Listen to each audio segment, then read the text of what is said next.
So on Thursday, we'll do the final examination. This is an opportunity for you to question and challenge my understanding of the world.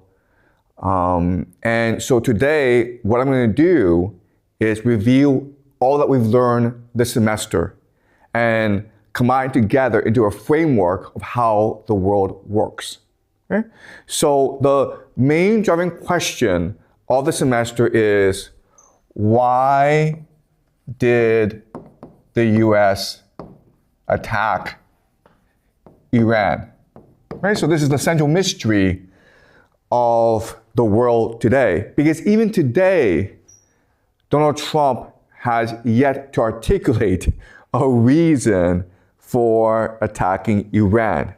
And I do understand that right now there are ceasefire negotiations going on, but unless we can properly understand or diagnose the rationale for this war, it's very hard for us to appreciate the difficulty of coming to a ceasefire, okay? So I'm going to present to you the three major reasons that we learned in this class as to why the United States attacked Iran. Okay? The first major explanation is just geopolitics. And so, according to this theory, what the United States is most afraid of is that Russia, Iran, and China would come together into a grand alliance. Okay, so you have Russia here, you have China here, and you have Iran here. Okay? Now, why the United States is afraid of this grand alliance is that if these three nations were to combine together and just trade amongst themselves, they could encompass the entire Eurasian continent, which would include Europe, the entirety of the Middle East, the GCC, Africa, India. And they could negate the American maritime power and just trade amongst themselves using railways constructed by China. All right? And there's nothing America could do about it. And this is a huge problem because right now the Americans have $39 trillion in debt. And so the only way to finance this debt is to force others to continue to buy US treasuries. Okay? So the reason why the United States attacked Iran is to force everyone to buy US treasuries. Why? Well, because if you attack Iran, you knock off at least 20% of the world's energy. And as a result, the world, Europe, China, and Japan specifically, are forced to buy more US treasuries. And then, by knocking out Iran, you can then start to control the world's major choke points, including the Strait of Hormuz, the Strait of Gibraltar. This is Strait of Malacca, actually. This is the Strait of Gibraltar. This is the Cape of Good Hope. And so as a result, you control the world's trade. So if the world wants resources, they can only do so from buying from the Western Hemisphere that America controls, okay? So attacking Iran is crucial to achieving this geopolitical vision of America in order to maintain the American empire. Okay, so that's the first major reason. Okay? There's also another explanation, which is different, very different, and this is eschatological. Number two is eschatological. And what this means is that there are religious fanatics within the American empire who believe that a war in the Middle East will launch a chain of events that will ultimately culminate in the return of Jesus. Okay, so these are people who believe very strongly in the Bible, and they believe that what the Bible teaches them is that if there is a war in the Middle East, okay, this Iran war, this will lead to the third temple, which would also involve the destruction of the Al-Aqsa Mosque, the third holiest site in the Islamic world, which would lead to the war of Gog and Magog, which would lead to the rise of the Antichrist. And at this point, if you are Jewish, you believe that this will lead to the coming of the Messiah and the ushering in of the Messianic age. If you're a Christian, you believe that this will lead to the second coming of Jesus and the rapture and the millennium of peace in the world before the day of judgment, and then heaven comes to earth. Okay? Now what's interesting about this eschatological vision is that it also aligns with both the Islamic eschatology as well as the Orthodox eschatology. Okay? This is important because the Islamic, of course, is Iran, the Orthodox is Russian. And so what's really strange is that the four major nations involved right now in this war in the Middle East, including Iran, Russia, the United States, and Israel, share similar eschatological outlook. And as a result, they're all actually, in many ways, working together to achieve a certain geopolitical outcome, which includes the building of the third temple, the war of Gog and Magog, the coming of the Antichrist, and ultimately the end of the world. Okay? So that's the second explanation for what's happening. The third reason is actually the most mundane. Okay? And the third reason is just imperial decline. And when an empire declines, it does all sorts of stupid things because internally it is fracturing for three reasons. The first reason is financialization, which is to say that you have a few people who control all the capital, and as a result, all they do is force everyone into debt slavery. And then everyone's forced to engage in speculation in order to try to get rich, because there's no honest way to make a living. All right? So capital controls the empire, and this leads to corruption, inequality, and debt, and ultimately slavery. Second problem is demographic crisis. And this is true for all empires in decline in that young people refuse to have children. But not only that, but old people live longer and longer. So you have this huge problem where old people live longer and longer, they have pensions, they require young people to work, but young people don't want to have babies. Okay? So just naturally, over time, the empire's going to collapse. So the way for the empire to resolve this issue is through immigration.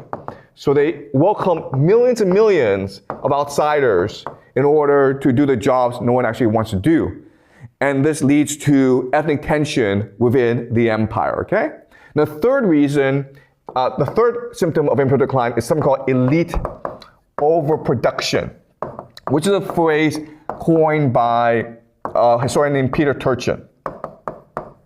And he argues that if you look at all societies in decline, it's driven by the fact that you have certain elites who want to control policy, who want power. But power by definition is a zero-sum game.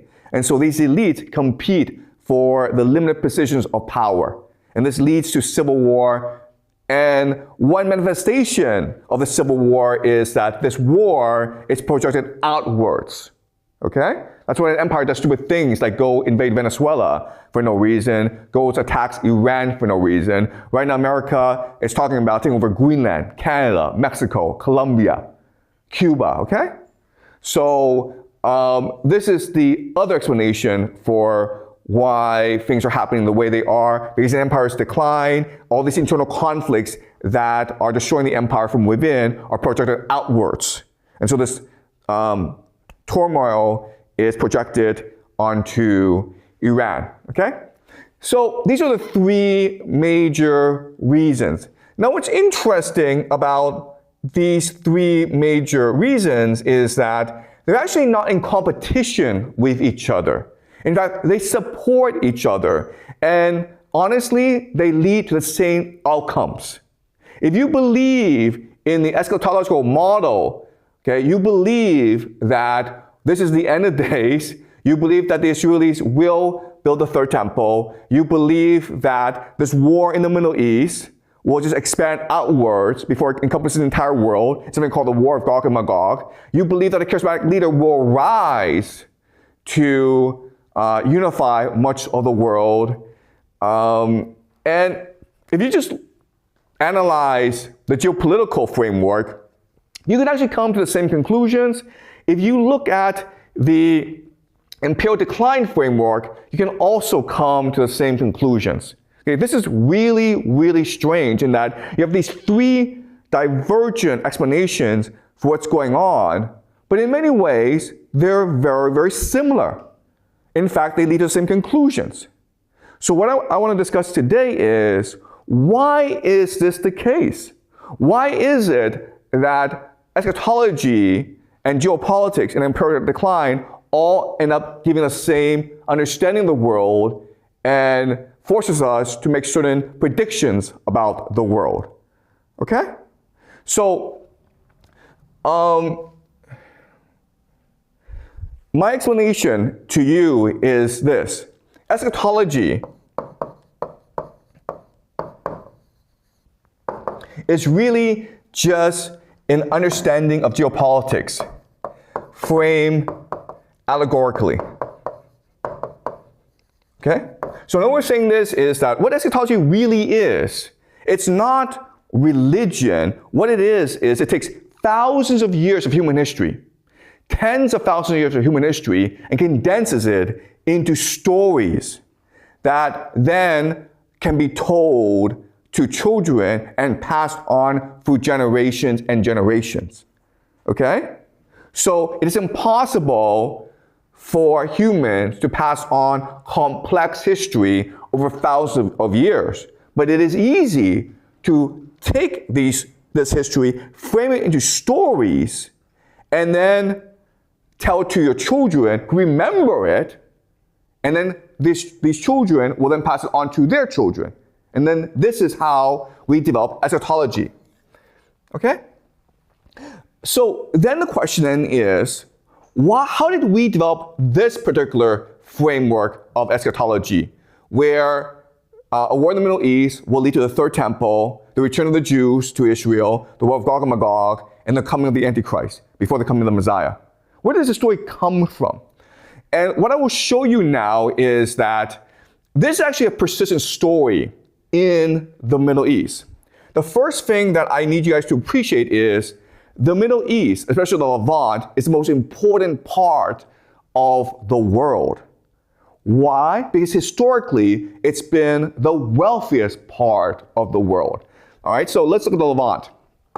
This is the Levant, okay, which includes present-day Israel, Syria, Jordan, Lebanon. What's below the Levant? Egypt. What's above the Levant? Anatolia. Then if you go further east, what do you get? You get Mesopotamia, okay? If you keep on going east, what do you get? You get Persia. Okay? And then if you keep on going east, you get India. Okay? And historically, this part of the world was the center of the universe, the wealthiest, the most advanced, the most geopolitically important. And the hinge, the pivot, is the Levant. Okay? Now, historically, Egypt and Mesopotamia were the wealthiest parts of the world. By the way, Mesopotamia includes Babylon and Assyria. Okay? All right, so everyone wants to conquer Egypt, but the way to conquer Egypt is through the Levant. So whoever controls the Levant has a huge advantage over everyone else. Okay. Now, because of a historical accident called the Bronze Age collapse, the Israelites came into being, okay? Israel. And Israel is a crossroads of empire.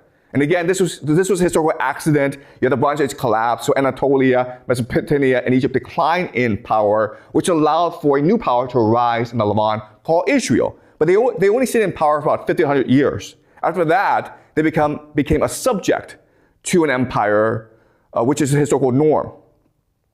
But because they were so important, it was easy for Israel to keep on switching sides. Maybe today they supported Israel, the next day they supported Mesopotamia, then they supported Anatolia, okay? But whoever paid them the most, whoever brought them the most, they would support. And so this area became the most contested territory in the world, which led to all sorts of apocalyptic wars, okay? Lots and lots of death. And the Israelites suffered the most because obviously their location led to a lot of conflict. Now, the Israelites created something called the Bible. And this would change human history forever because what the Bible is, it's a collective memory. And the Israelites were called people of the book. Okay? So to be an Israelite meant that you believe the Bible. And what's the Bible? The Bible is a collection of stories that became your collective memory. So it's entirely possible with the Bible now for people to have never been to Israel, to not be Israelite in blood, but to read the Bible and then imagine themselves as an Israelite. Okay, and this is unique in human history. And if you're an Israelite, what do you want to do? You want to return to Jerusalem, because Jerusalem is where God lives. Okay? If you want to fulfill your destiny, you must return to Jerusalem. So what's happening in this time is that the Levant is contested territory. The Israelites are a pain in the ass to deal with. And different empires try different solutions. You could try to bribe them, and then ultimately the solution they came up with is, you know what, let's just remove them from Israel. So they went to Babylon, something called the Babylon exile. Okay? But remember, they have the Bible with them. So even though they are now removed from Israel, the land itself, and the people, the priests still have this historical memory of Israel. So they long to return to it. Then what happened was that Persia, under Cyrus the Great, comes and conquers Babylon, and he meets these Jewish priests who long to return to Israel. And then what the Persians figure out is, hey, if we insert the Jews back into Israel, and now they are strangers in a strange land, they must be loyal to us only, because only we can protect them. Only we can protect identity. Okay? So the Persians would sponsor the return of the Israelites to Israel, and now they're called the Jews. Okay? And now what's happened is not only the Jews long to return to Israel, but they also recognize that only by working with an empire against other empires can we return to Israel. Okay? And this pattern will repeat itself throughout human history. Okay? So after the Persians, the Romans come, and again, the Romans need to control this territory because of Egypt. The Jews rebel against because the Romans insist that the Jews obey Roman law, obey the emperor. I think the emperor is divine, but that goes against Jewish belief, okay? This leads to a series of wars. Rome kills the Jews. The Jews are forced into Arabia, the Arabian desert. And there, they take their Bible and they start teaching the locals about their religion. And this will give rise to a new religion called Islam. Back here in the Levant, a new religion is rising in order to try to control the Jews, and this new religion is called Christianity. And of course, Christianity will also give rise to Orthodox. Orthodoxy, which is the religion of the Russians, okay? So the eschatology is so similar because all the major religions come from this conflict in the Levant. And the pattern that emerges is the Jews are central to this story because the Jews are trying to return to Jerusalem, build the temple, which is where their God lives. But to do so, they must fight empires that are trying to use them as pawns. Also, for the Jews to thrive, they need a leader. Okay? And this leader is called the Messiah. And it was prophesied in the Bible that God would send the Messiah, the Son of Man, to lead them to ultimate victory. But historically, whenever the Jews try to revolt, they lose. So now the problem is you have this great story, you have this great belief, this pattern repeats itself over time, but how do you explain the failure of the Messiah? And the answer, of course, is the Antichrist. What is the Antichrist? The Antichrist is the false prophet, the false Messiah. So this is a story that doesn't really work, and so they add the story in a certain way to make it believable, okay? So rather than say, you know what, the Messiah came and we lost, so this means the story is nonsense. No. That was not the real Messiah. That was a lesser Messiah or the Antichrist. Okay? We need lesser Messiahs or the Antichrist to come before the Messiah himself can come. Okay? And this is how we get the story. What's amazing about this is that this story would be applied throughout the history of this area. So after the Roman-Jewish wars, the next thing we have, about 600 CE, is the rise of Islam and the rise of Muhammad.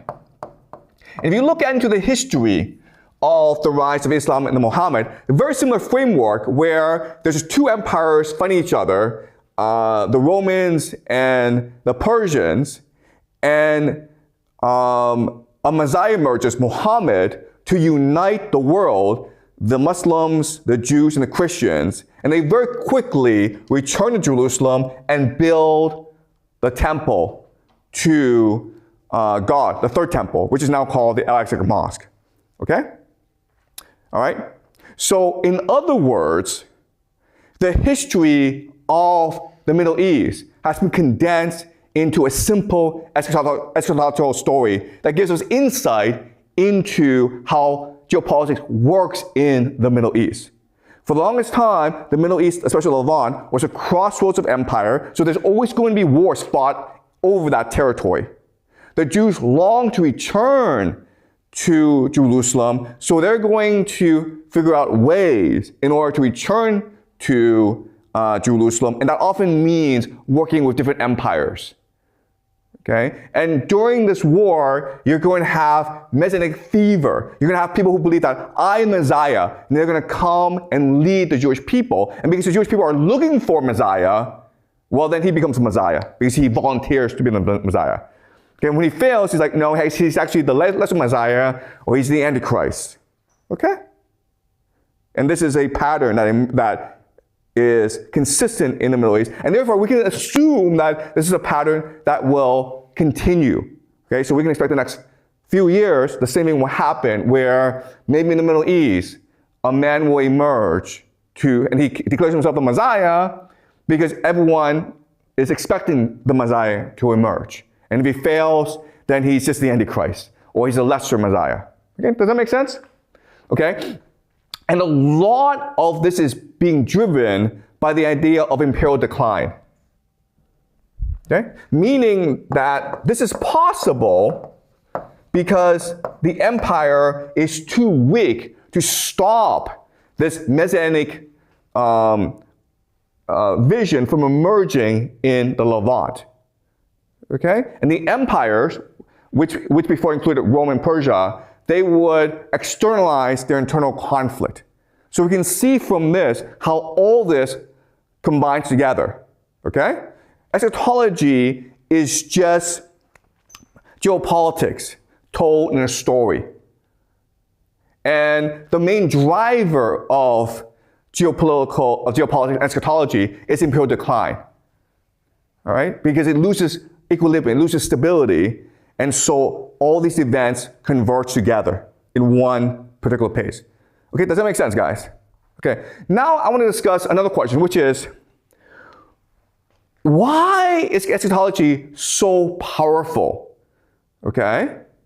How is it possible for eschatology to drive geopolitics? And the answer has to do with the structure of power in society. Okay? So let me explain what's going on. Okay, so the first thing you guys need to appreciate is that the occult is the basis of everything. Okay, the occult is the basis of reality. The occult means basically esoteric or hidden knowledge, or a mystical understanding of how the universe works. Okay. Another way of saying this is action comes after ideas. Only if we can imagine the action can the action actually take place. Okay? And the occult are these mystics who are trying to figure out the secrets of the universe, which includes alchemy, eschatology, astrology, okay? Okay, alchemy is just trying to transmute or transform nothing into something, okay? Basically lead into gold or death into life, okay? They're trying to animate things. Eschatology is an understanding of how the world ends. Astrology is an understanding of how the moving the stars influences historical patterns, okay? All right, so these are the three main fields. Now, there are people in power, okay, who form secret societies. And there are lots and lots of them, okay? And they form secret societies because they want to access the secrets of the occult in order to gain more power and wealth for themselves. Because if you think about it, the more secrets you have, the more power you have, okay? So that's why they form secret societies, in order to worship the occult, in order to obtain more power for themselves. Once these secret societies and the occult form an alliance, they transform each other, okay? The occult before was very much just focused on esoteric knowledge. But once it comes in contact with these secret societies, then they focus more about eschatology, okay? Because now they have the mechanism, the means, in order to achieve their eschatology and the end of the world. The elite like eschatology because they believe that if they're able to bring up about the end of the world, then they themselves can have the most power because they'll be close to God. Also, what's important for you guys to understand is secret societies do not believe they can change the world. They don't believe they can actually alter the course of history. What they believe is they can ride the wave of history into absolute power. Okay? And then once this alliance is formed, what they do now is they basically select leaders or agents or puppets or scapegoats, okay, whatever name you want to call them, and become the person who propels history forward, okay? These are the agents. And historically, these people included Napoleon, or Julius Caesar, or Hitler, or Stalin. Today, they are, of course, Trump and Putin. Because you need an individual to capture the imagination of the people and create action in order to achieve this eschatology. Okay, does that make sense? So this is a basic framework of how history happens. Okay? You always need the occult in order for history to happen. If you don't have the occult, you end up like China, okay? China just focus on harmony and balance. All right. Once you have the occult, then that gives rise to secret societies who then pick agents in order to achieve the eschatological vision.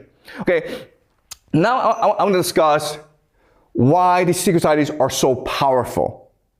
And it has to do with the structure of society, okay? So society is often bureaucratized into different departments.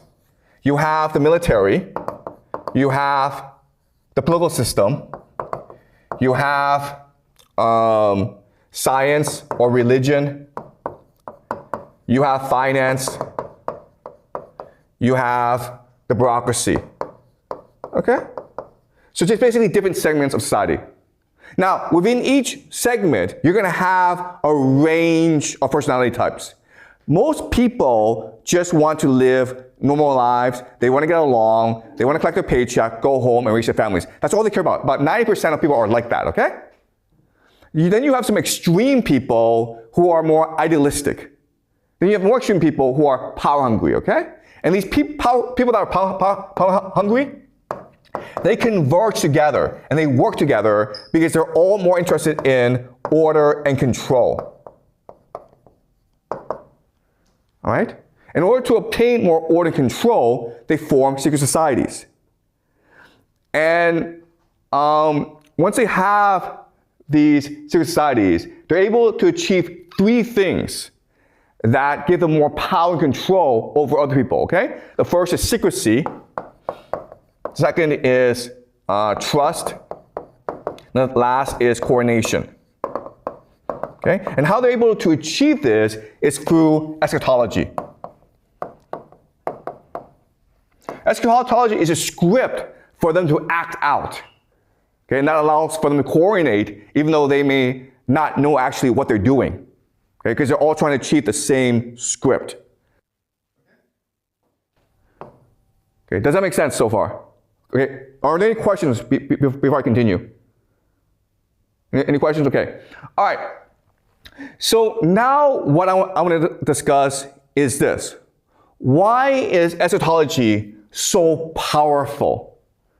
Why does it compel us to do things that are, from an outsider's perspective, irrational or extreme or fanatical, like start wars in the Middle East? And the argument I want to make to you is that the reason why is that eschatology that we have today in the Middle East, it is fundamentally sexual in nature. Sexual in nature.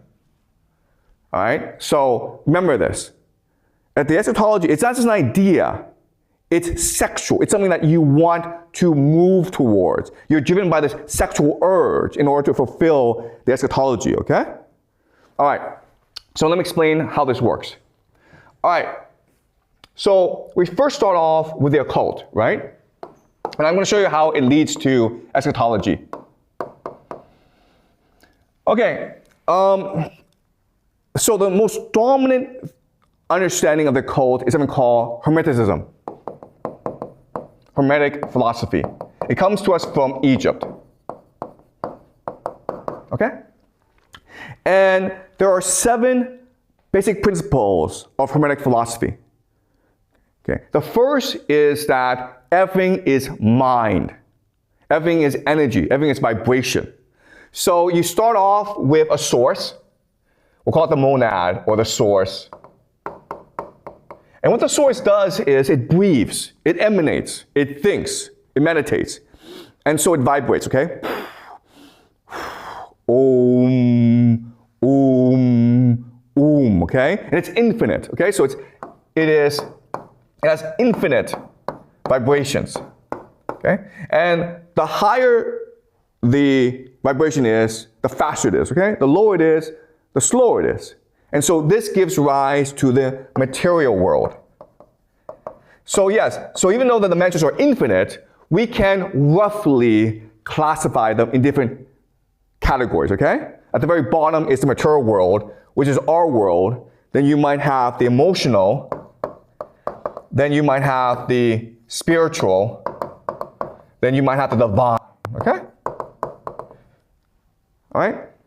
Now, according to Hermetic philosophy, there are certain characteristics about this universe. Okay? The first is that there is rhythm to it. Okay? Meaning there's a pattern to its vibrations. It's not just random chaos. There's a pattern to it. And this pattern will become the basis for astrology, right? That's what astrology is. Astrology is trying to figure out the pattern of the stars, okay, which determines the movement of the universe. Second thing is the idea of correspondence. All right? What correspondence means is that divine, spiritual, emotional, material, they all line up. Okay? They all correspond to each other. They're not different realms. They're all realms that can influence each other. This then leads to the idea of cause and effect, which is that the entire universe is combined together, so that what happens in the material world can impact the divine. What happens in the divine can impact the material. Okay? And what this means, and this is really interesting, is that you can have impact on others as well. So this gives rise to the idea of telepathy. Okay? And there's a belief that if you meditate long enough, okay, if you will it long enough, you can make something happen. There's something called the idea of manifestation. Okay, so there are many secrets to this. Okay? This gives rise to the idea of as below, so above. And this has to do with the idea of the interconnectedness of this universe. And what this means basically is that the universe are just fractals of each other. Okay? Fractals of each other. So you, in your mind, you are just a fractal of the entire universe. And the entire universe is a reflection of you yourself. Okay? Does that make sense? As above, so below, as below, so above. The interconnectedness of everything. Okay. Then this gives rise to the idea of polarity. Polarity just means opposites. So if there's a black, there must be a white. If there's a female, there must be a male. Okay? So the universe is divided into extremes, into opposites. Then this gives rise to the idea of generation, the generative principle. Okay? So you have generation and production. So production is the female, generation is the male. Okay? And this is a fundamental movement of the universe, where new things are created when the male and the female come together, when the yin and the yang come together. All right? So think of thesis, antithesis, synthesis. And this is what allows for the universe to constantly create new things. Okay? So these are the 7 fundamental principles of the universe. First, everything is energy, everything is mind, everything is vibration. That's number 1. Number 2 is there's a pattern to all this. Number 3 is the different dimensions correspond with each other. They're all connected somehow. Number 4 is cause and effect, where if you make one movement in the material world, you can also influence the divine. Okay? You can also influence others as well. As above, so below, so that we're all reflections of God itself, the universe itself. Polarity, there are opposites, and these opposites work together to create the life force. Okay? That allows for creativity. Okay, so these are 7 basic principles of the universe. Okay? And this has been known for a long time, ever since the Egyptians, then it went over to India. So now what's going to happen is about 1100 to 1200, okay, around this time, a new force is something called Luranic capitalism is going to come into being. Okay? Why? Because Hermetic philosophy is the most intuitive understanding of the universe. The Bible are the most powerful stories in the universe. And so what Isaac Luria, who is a Jewish rabbi, what he's going to do is he's going to combine the two together. Meaning he's going to take the stories of the Bible and explain it using Hermetic philosophy. Okay? So let me give an example. Story of Adam and Eve in the Bible. Great story. All right? God created Adam, and then from Adam created Eve, and told the two together, and told the two, this is the Garden of Eden, this is paradise, you'll never die, you'll always have enough to eat, you guys can have sex every day, but there's only one thing I ask you not to do, and it's like, don't eat the fruit from the tree of knowledge. And that's it, guys. That's all you have to do. Don't do that. And then, of course, they eat that stupid fruit and they get banished from the Garden of Eden. Okay? So this is a story of the Bible. And the question that's plagued many religious scholars for thousands of years is, why did they screw up? Okay? And now what they're going to do is they're going to take Hermetic philosophy and explain the story of Adam and Eve using Hermetic philosophy. Okay? And this explanation. The explanation is, in the beginning, God was everything. Okay? God was everything. God is eternal, immutable, perfect. But it wants to know itself. It's curious. It wants to expand itself. Okay? And God is the will to bestow. The will to give, the giver. But if you are the will to bestow, then you need something to give it to. You need something to give yourself to, okay? So what God does, he contracts, he starts to build the universe. The first being that he creates is something called Adam Kadmon. Okay? Which becomes the will to receive. Okay? Or the ego. Does that make sense, guys? Okay? So God, in order to bestow, must create a new being called Adam Kadmon so that he can bestow himself onto Adam Kadmon, okay? The problem, though, is that Adam Kadmon is the ego. So he can only see the world through the lens of selfishness. God is love. God is forgiveness. God is generosity. So God wants to give. But Adam's like, why do you want to give to me? All right? So the analogy is, let's just say I invite you to my house.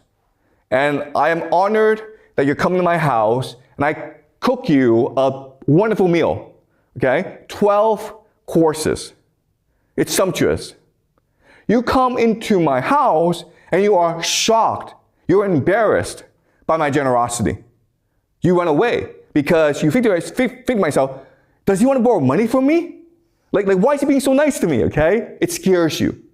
And that's why Adam and Eve disobeyed God, because they were embarrassed by the generosity of God. They were too immature, they were too egotistical, too selfish to appreciate the generosity of God, okay?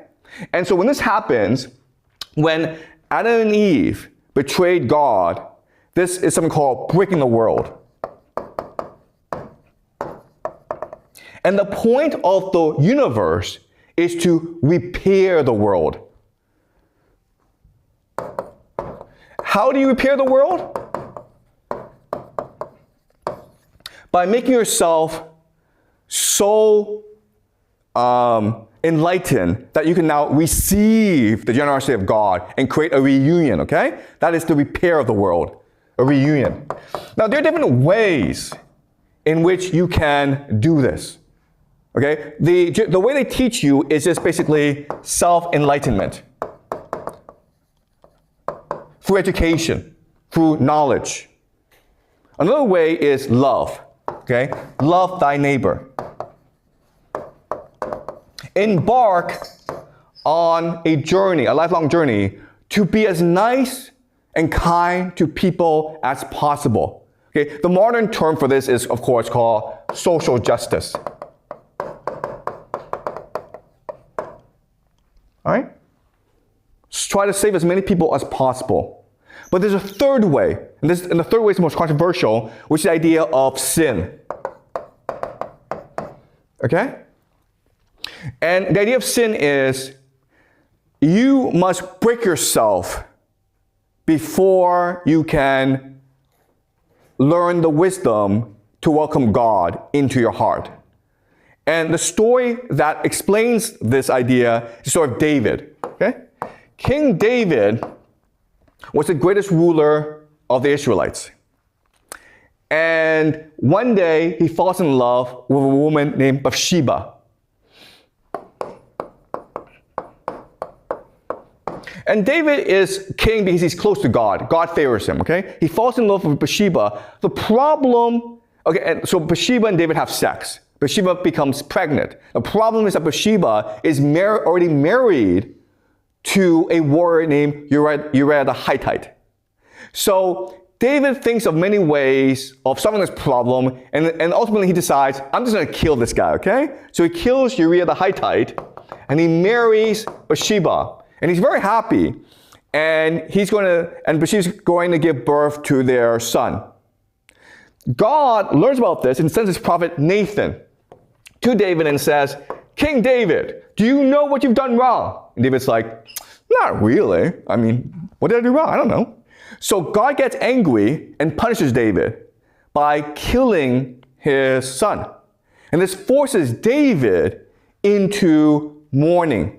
And when he mourns, he breaks his heart. When he breaks his heart, he welcomes God back into his soul. And the two become the best of friends. Because every day now, David is praying to God, and God is answering him. David has given up all the material desires of this world and fully embraced God. He's humbled himself before God. He's become God's servant.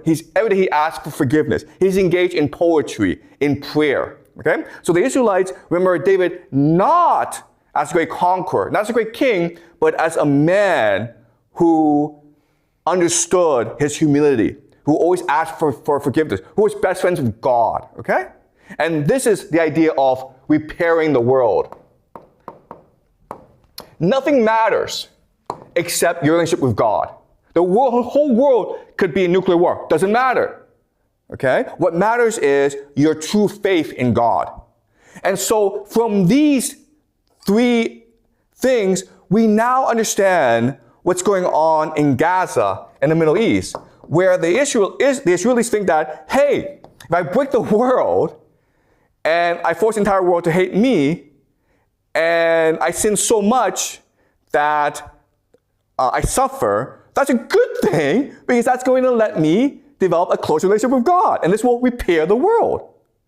But, and this is really important, okay? We also need to appreciate is that there are also Jews in the mind, and who are more numerous than the Israelis, who think, no, that's wrong. What's important is the idea of social justice. Okay? To stand for what is right. That's why during what was happening in Gaza, if you go to American universities, the protesters, most of them were actually Jews, protesting what's happening in Israel. Okay? So this shows you the diversity and debate within the Jewish tradition. But it also tells us they're actually looking for the same thing. Okay? What they're looking for is reunion with God. Now, why I bring this up is that the idea of the Kabbalah, because it's able to take the stories of the Bible and make it mystical and give it a deeper meaning, the Kabbalah has become the most powerful mystical tradition in the world. It becomes the basis for most secret societies, especially the Freemasons, okay? Which control America. Okay. And the thing about the Kabbalah that we need to appreciate is that it's different from other occult traditions in that it's sexual in nature. Okay? You are moving towards a synthesis. You're moving towards a reunion with God. And the sexual aspect to the Kabbalah is what energizes, galvanizes people into action. Okay? The sexual nature comes from its physicality. It's corporality, okay? Corporality. The fact that you can feel it, the fact that you can touch it. Most mystical traditions are just monks meditating, okay? Meditating and trying to achieve the divine. The Kabbalah is about achieving the stories of the Bible, becoming David, okay? Becoming Moses, becoming Isaac, Joseph. All right? So, because of the Kabbalah, the eschatology becomes sexual in nature. Because it's sexual in nature, it energizes us, okay? It becomes very urgent and immediate. And that helps us explain why things are happening so fast. Because the people involved, these societies, they're trying to climax as soon as possible, okay? They believe that the faster I move, the more I'll be able to reunite with God, okay? So they want to accelerate. This is accelerationism, okay? Accelerationism. All right? Okay, you have a question? I think if the people in the secret society see, they need to see the Kabbalah as a sexual thing, I think the condition that they must have a strong belief. But I think a belief is rational. How can it be sexual to them, just like the sex of human, that it's sort of a sense of biological? Okay, okay. Okay, I hate to say this, but you're way too young to understand what's going on, okay? It's hard for me to explain to you using theory. You just have to know this. Okay, belief is not abstract. Okay, belief is your soul, your heart. Belief is what your soul aspires to. And for most of human history, most religious traditions believe that the soul was divine. Okay, it was not material. It's removed from the material. The Kabbalah, by almost an accident, it makes the soul almost have a sexual urge. Okay, so it drives the soul to action. All right. Again, you know, I can't explain this to you. You either know this or you don't know this. Okay? All right. Okay, so this is the eschatology. All right. So to further explain to you what's going on, I'm going to use a metaphor, okay, called Plato's cave. We've said this before. Okay, Plato's cave. So what Plato's cave is going to do is it's going to take all this occult, hermetic understanding and transform it into a story that we can all understand. And once we understand the story, it helps us better understand the movement of history, okay? So Plato's cave, so imagine a cave, and there's a blank wall, all right, in front of everyone. And everyone is lined up together as prisoners. They are chained to the floor, they're stuck there, and there's about 1 million of them, okay? And their necks are shackled so they can't move and look behind them. Behind them is a great fire.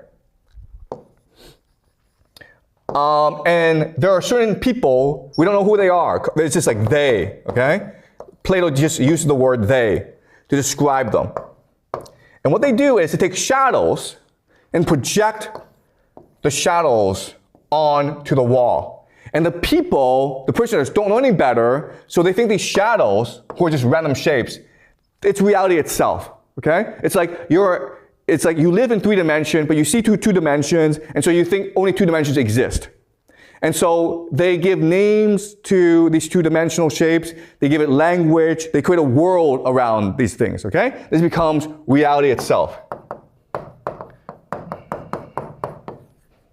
All right. Okay. So the thing to know about this is that what wealth is consciousness. All right? And this is what Hermetic philosophy teaches us, which is like everything is just consciousness. The imagination is the animating force of the universe, okay? Remember this idea. The imagination, our mind, are what gives life to the universe. The second thing is that power is the ability to direct consciousness. All right? Which is just, so the example, of course, is money. All right? So money is not real. Money is something that we just made up, but we believe it's real. And those who can make us believe money is real are the ones who have the real power. Okay? So does it make sense? All right. So what we do now is I'm explaining to you how Plato's allegory of the cave explains the world that we live in. Okay? So there are 2 competing forces, 2 competing power centers. There'll be money and AI, artificial intelligence. Okay? Money and AI. Okay? All right. So let's look at money. All right, the banks. So in theory, how this works is depositors, you guys, you save enough money and then you put your money in the bank, like $1 million, okay? then what the bank does is take this $1 million and to create wealth in society, gives it to entrepreneurs, loans it to entrepreneurs to create value in society, okay? Entrepreneurships.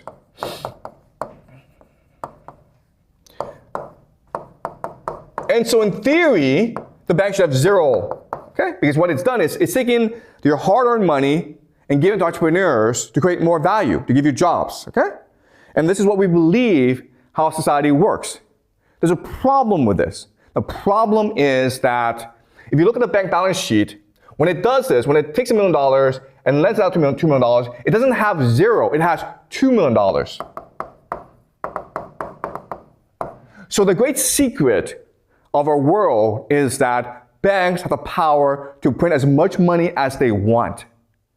So money, if you think about it, is actually valueless, okay? But it's like lead. But in our world, it becomes gold. So this is a secret of alchemy. How are banks able to trick you into believing that lead is gold?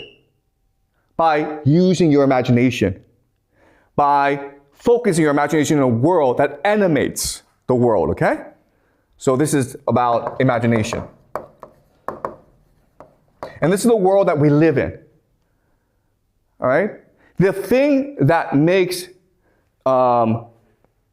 money valuable, and the only thing that makes it valuable is the idea of omnipresence. It's everywhere. Okay? So let's just say I convince all you guys that US dollars are worth nothing. And you're like, yes, I agree. You go to America and you want to buy something, you're like, so you buy a snack, and the guy's like, okay, $5. And you're like, yeah, but this money is worthless. And he's like, screw you, man. Where's my $5? Okay, do you understand? It doesn't matter what you believe. The money is valuable because it's everywhere and everything, okay? It is God. So we created a society in which money is God because money is everywhere. And God is everywhere, okay? All right. So the problem with money, though, is that if you can create out of thin air, you must constantly destroy it as well. Does it make sense to you guys? The banks can create money out of thin air, and the banks have to figure out ways to destroy money as well. Otherwise, you have too much money and no one's going to work, right? The point of money is to get people to work, and that means scarcity.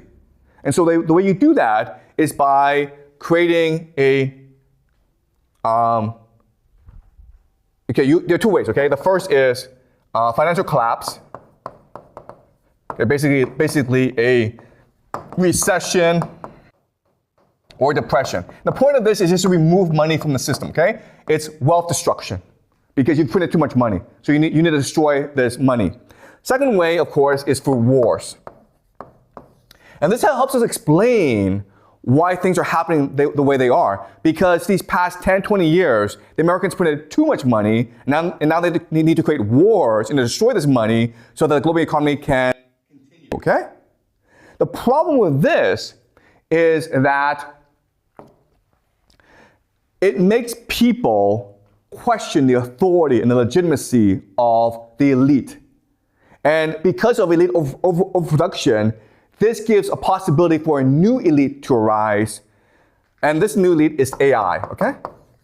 So remember that money is alchemy in that it's turning lead into gold. Well, guess what, guys? AI is also alchemy in that it's turning lead into gold, okay? Let me show you how. Okay, so I'm gonna put this in very simple terms. But when you use AI, what you're trying to do is you have a database. You have lots of information in this database, and you're trying to search and sort this database, okay? There's information in this database. You're trying to organize this information in a way that is useful, and you're trying to search information from this database that you need at this moment, okay? So think of like Google search, right? Google has all the information in the world. It's a database. Google organizes it, sorts it, and then what you do is you search for it, okay? So Google is just a database. All right. The problem with the database is eventually you reach a point where there's just too much information and you don't really know how to search and sort it properly. So what you do is you train the computer to do it for you. Okay, how? So let's for example, use facial recognition technology. Let's just say you have like 1 billion faces, 1 billion faces. Now what you're trying to do is you're trying to differentiate these billion faces, and you're trying to match it to the proper name, okay? You have a face database, you have a name database, and you're trying to align the two together, okay? You don't know how to do it, but so what you do is you train the computer to do it for you. And so what you do is you create a system of weights, just 1 million variables, okay? Variables. And then the input, okay? The input are just the databases, right? And then the output is yes or no. Does it match or doesn't it match, okay? Depending on the output, this information is fed back into the database and the weights, okay? And so what the computer is doing is it's changing the weights in a certain way that allows for all these billion faces to match up with their names, right? And we call this back propagation. And that's how AI works.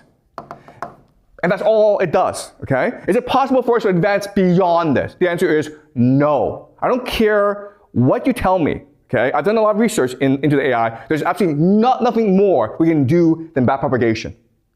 What we do now is we now give it names to make it sound very fancy, okay? So the weights is now called a neural network. Okay? The back propagation is called deep learning. And this together is called AI. Okay? That's it. Okay? This is all hallucination. It's just clever marketing. That's all it is. We will never get beyond this. Okay? And this is what allows for large language models. Okay, so you have a similar situation in that money is just being printed out of thin air, and you have a similar situation where AI doesn't actually do anything. Okay? So how you solve this problem is twofold. The first thing you do is you create omniscience. Okay? What does this mean? It means the way to solve the money problem is by making money everywhere, right? Well, the way to solve the AI problem is having AI know everything. That means combining every single database in the world into one major database. Does it make sense? Okay? That's the idea, where you're born, the hospital, your health records, it's all in one database. You go to school, what are you doing in school? What did your teacher say about you? It's all in the same database. When you grow up, what job you do, what you buy, it's all in one database. Your police record, one database. Your health records, one database. Okay? Your browsing history, one database. And then I have omniscience on you. Okay? Then it gives the illusion of AI, of God, because he knows everything about you. Okay? And then the second thing it does is it becomes a religion. Okay? For AI to be fully AI, it needs to turn itself into a religion where everyone is worshiping it. And the way you do that is by making people believe that this thing is alive, because demons have been summoned into it. Because Jesus is resurrecting itself through AI. You understand? Okay? You want to trick people to believe that behind all this electricity, behind all this semiconductors, it's an interdimensional portal for demons, for Jesus to come alive in. Once people believe that, then the imagination takes effect, and the imagination will then animate the AI. Okay? That's the trick. Once they achieve these two things, omniscience and religion, then AI will be achieved in this world. Okay? So what's happening today is a civil war, okay, in the world, where right now money, which is controlled by transnational capital, is God.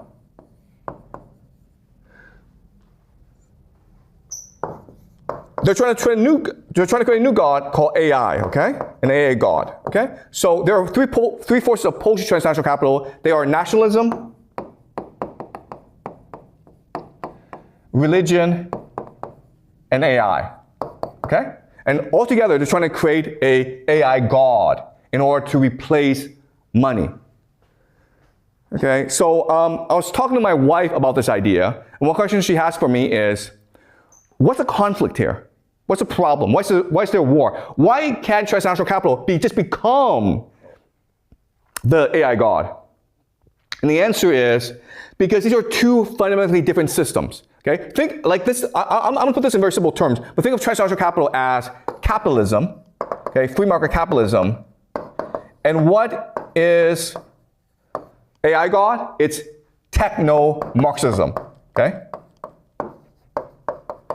The difference is this. The difference is that with money, everyone still has a lot of freedom, okay, to generate as much money as possible, but there's still freedom in place.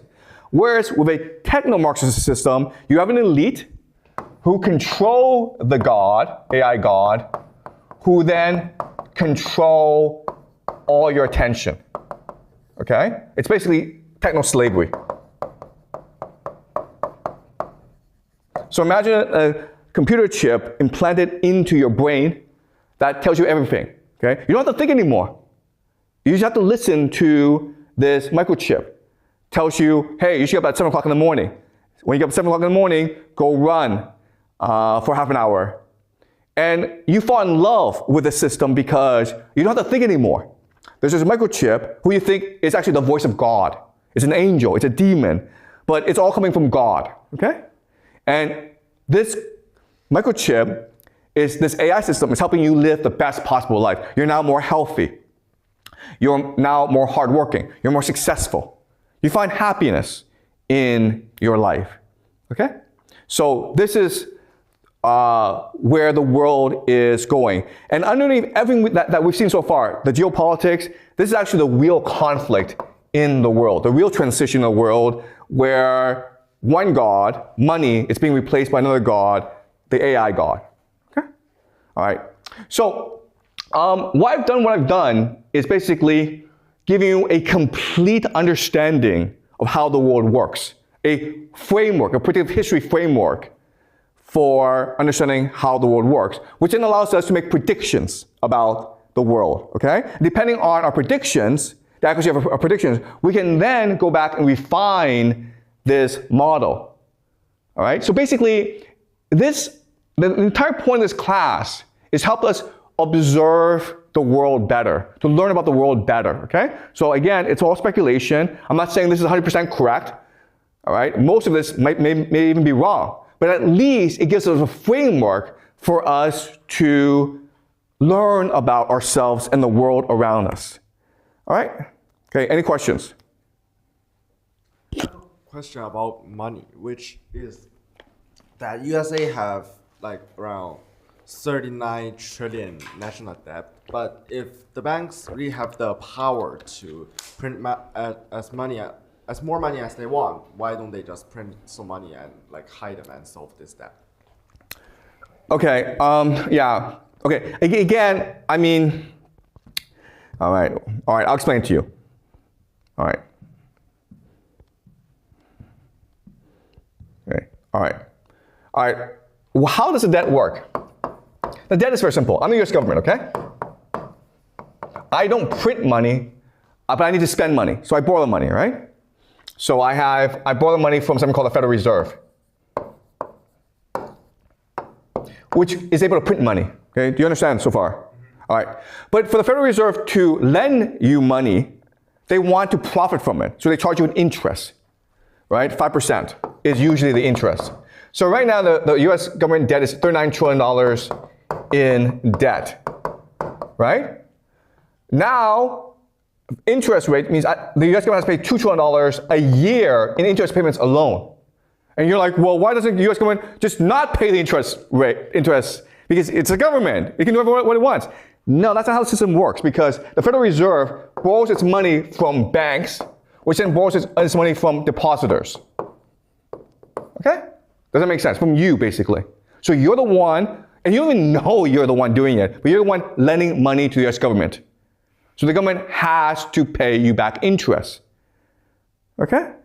So if the US government would say, screw this, I'm not paying off this debt, then this entire system collapses.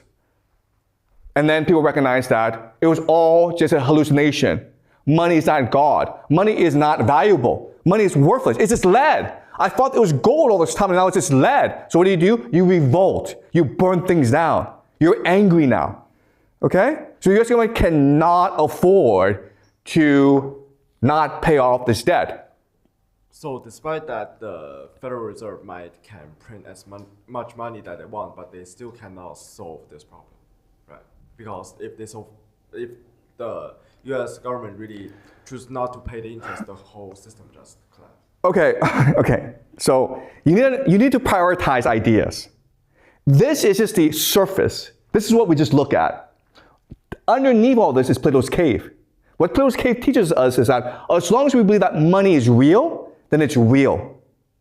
So this entire system is set up to trick us into believing money is real. Okay? As long as we believe money is real, this doesn't matter. The US government could have like $500 trillion in debt. Who cares? As long as you're willing to still use money, as long as you're still willing to believe in money as God, this doesn't matter. The problem is that from a fiscal perspective, you have too much debt, then it's harder and harder for you to run the government, okay? It's harder and harder for you to run the government, and people are no longer getting basic services like healthcare and water, then they question the very foundations of society, which leads them to question the very foundations of money itself, okay? So this is a huge problem. But you first have to understand that it's the human imagination that is the key. I need to trick you into believing something, okay? As long as I'm able to make you still believe in this thing, I'm okay. All right? Okay? Yeah, Alan? So I have questions about money as well. As you say, like money is an hallucinations that prevent us from seeing the other like truths. But what is the motivations for those guys who create the motivations? Is that for power? But isn't power a hallucination as well? Like. Okay, all right. Okay, so this is hard for you guys, okay? It's really hard. All right, okay, Plato's cave. All right. The imagination, the consciousness, is the energy of the world. You understand? It's the only thing that exists in this world. So what I'm trying to do is I'm trying to suck your energy for myself. You understand? Because the only energy is real. Everything else is false. Everything comes from energy. Everything comes from imagination. Okay? So how do I get your energy and then transfer it to me? By tricking you into believing that by using your energy, you're using it for yourself. And the mechanism that I do that is through money. Okay? All right? So the example is, let's just say I ask you to build me a house. Okay? I'm going to live in the house, and you're like, well, someone else is going to live in the house. I'm not going to live in the house, so I don't really care, okay? So you don't really do a serious job. You spend 5 days building me a house. It's a crappy house. So what I do now is I say, hey, Alan, let me give you $1 million to build me a house. Now you take it much more seriously, right? Now you spend a lot of time. You spend 2 years building me a great house for me to live in. So what I've done is I've taken your energy, your attention, and basically use it for my own ends. Does it make sense? Okay. Now, the only reason why you do that is you think that this $1 million is actually worth more than my own energy, right? Because in these 2 years, I could go read books. I could write poetry. I could go fishing. Why am I going to build this stupid house for this other guy? Because he gave me money, $1 million. Okay? Does it make sense? All right? So what I'm trying to do is I'm trying to capture everyone's energy for myself. And the mechanism I do that is through money. If I can't use money, then I need to use something else. And that has to be AI. Okay? But what I'm trying to do is I'm trying to capture your energy. your imagination, your consciousness, your attention, because that's the only value in this world. All right? Make sense? Okay, all right. So I present this theory, and you guys, what I want you guys to do for homework is think of this theory and come up with ideas, arguments against this theory, or show me where this theory is wrong, okay? And people online can participate as well. So on Thursday, we will do the final examination, okay? I'm gonna answer your questions, and we're gonna look at, and I will answer your questions using this theoretical framework. All right, so we can expand on it, better understand it. And what's really important is for everyone to constantly question and be skeptical about my ideas, because I'm also trying to figure out how the world works. And this is a theory that I have so far. Okay, all right, so I'll see everyone on Thursday.